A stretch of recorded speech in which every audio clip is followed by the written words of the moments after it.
I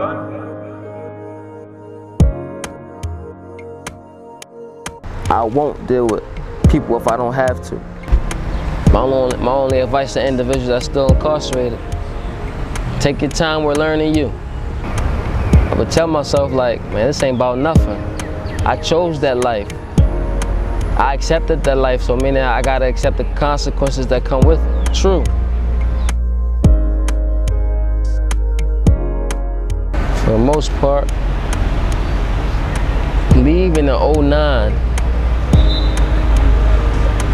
a lot of things that was relevant then,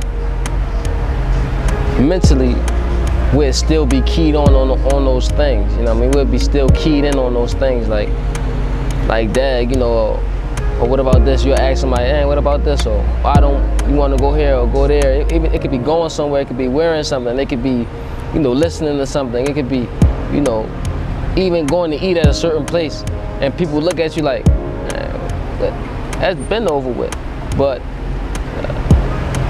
I know that the time that I spent incarcerated from 2009 all the way up to 2021,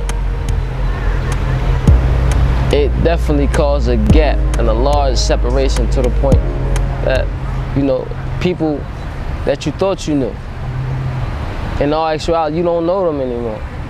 They don't know you anymore. Like, you're not that little boy that they remember, or you're not that same youngin' that they remember. You're somebody different. You morphed and you know, elevated. You have grown. You have, you know, matured in many different ways. That, and you know, and a lot of times the adjustment is for both. For people that's been out here while you've been going in for you. You know, and a lot of people don't want to admit it, but that's one of the most challenging things after being incarcerated for so long, is the adjustment phase. You know what I mean? And it's like, sometimes people expect that you should just be on their type of time, or you should just be the way they want you to be. After been gone for so long, you have to break down to people. And it's not in a matter of being facetious or a matter of being spiteful, but it's like, you know, you have to explain to people that I'm not who you think I am. I'm not that who you remember. I'm not that person anymore. This is who I am. This is how I need to be treated. This is the way I like to be treated. Or this is what I like, or this is what I dislike. This is what I'm going to accept, and this is what I'm not going to accept. You know, that's the biggest thing. And it causes people to step away from you. It has caused people to, and I can only speak for myself, it caused people to turn their back on me. It caused some people to get closer to me, and for me to get closer to them. But at the end of the day, you know, depending on the person that's facing it, you know, it's different based on the person, I believe. And that's talking about the people that has to adjust as well as you. And a lot of people don't know how to adjust or cannot accept the adjustment, you know, but expect you to accept that adjustment. TL. for sure alive, man. Yo, APL, man. You know? We're taking this thing on the road, baby. They told me I couldn't do it. I'm just showing them I'm doing it, that's all. I ain't doing it for them, I'm doing it for me. They just told me I couldn't do it. I'm doing it to prove to myself that they was wrong. Not to prove to them that they was wrong. After about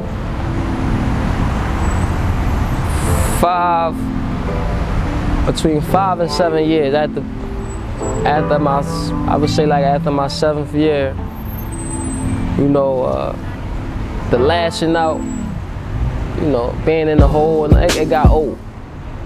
And I made my mind up like, man, it's something better that's within me, that I know it exists, but I gotta release it. I gotta allow it to, you know, mature. I gotta allow it to be, you know what I mean, released. So that way I can be my best version of me. So after a while, you know, that was my turning point, that I was like, man, all right, now I'm dedicating the rest of my time, no matter how long it was going to be, to being a better version of myself, being a better me, not for nobody else, but for me. In the beginning, it wasn't that easy. You know, going to prison with 30 years, it was like, nah, I ain't, you know, all I knew how to do was lash out. I was 17 years old. Well, nothing else I, you know, thought about doing besides like, all right, well, you know, I'm gonna make my name known, and you know, the things that you go through, you know, in the immature phases of being an adolescent inside a maximum security prison. You know, you wanna portray a certain image, whether it's for, it's different reasons, various reasons why. Whether it's for people not to mess with you, whether it's for whatever, you know, because you scared, whatever. I done seen it all. So that was the biggest thing. My biggest thing was the change, and that didn't come until after about having 7 years, up until the time that I was released from prison, that I dedicated the rest of that time to morphing into a better me, maturing into a better me, becoming a better me.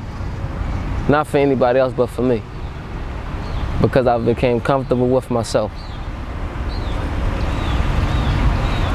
For those individuals that may find themselves in a similar situation, to let them know, like, man, it ain't never too late, man. It ain't never over. Like, don't give up, man. Don't just, you know what I mean, give up to the pressure of your circumstance or your environment. I see now, as I'm just, you know, I'm looking from a different perspective now after being gone for so long. And I see like each generation is getting worse. And you got, you have youngins, big guns and a lot of drugs and everything like that. We're not speaking about their circumstances. We're speaking about them as individuals. But it's only them replicating what they see, what's being projected. And I'm not shifting blame on nobody. I'm just saying that what we listen to is an influence over our thinking. What we see is an influence over our actions. But when you have an undeveloped brain, an undeveloped mind, what they see oftentimes become what they do. Unconsciously, this is what we hear. I start to think like that. What I see, I start to react like that. You know, I start to feel like that. But you can see it. That's a whole different ball game right there. And a lot of them ain't ready. None of them, not ready for that. They see certain artists and certain rap stars or you know, stars get locked up and come home. Do you got $1 million for a Lord? Do you have $2 million for bail? We do it because we think we cool and we untouchable. I'm speaking about me and the guys that I was around that was my age or older. But when they really sit you down and you sitting inside that cell, it's a whole different ball game, man. It's a whole different mentality that you gotta tap into. It's a whole different you that you gotta tap into. Some things you're gonna learn about yourself that you never knew. You never knew existed. So it's hard. Then when you try to pull a youngin' up and give them the game, they think they know it all. They go to jail, and I seen it. Dudes come to jail that's not really built for that. They run the streets and they shoot and all that, but you get inside the jail, ain't no guns in jail. Ain't no guns in jail. You gotta really prove yourself that you really about that. And that's if that's what you choose to stand on, but that ain't worth it.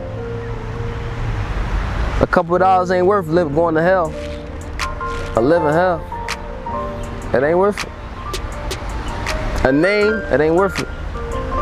I wish, if anything that I could take back,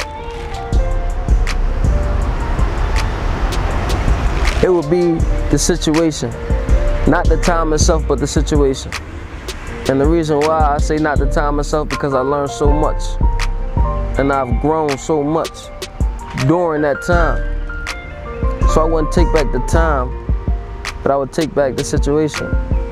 If I could have one without the other, that's what I would do.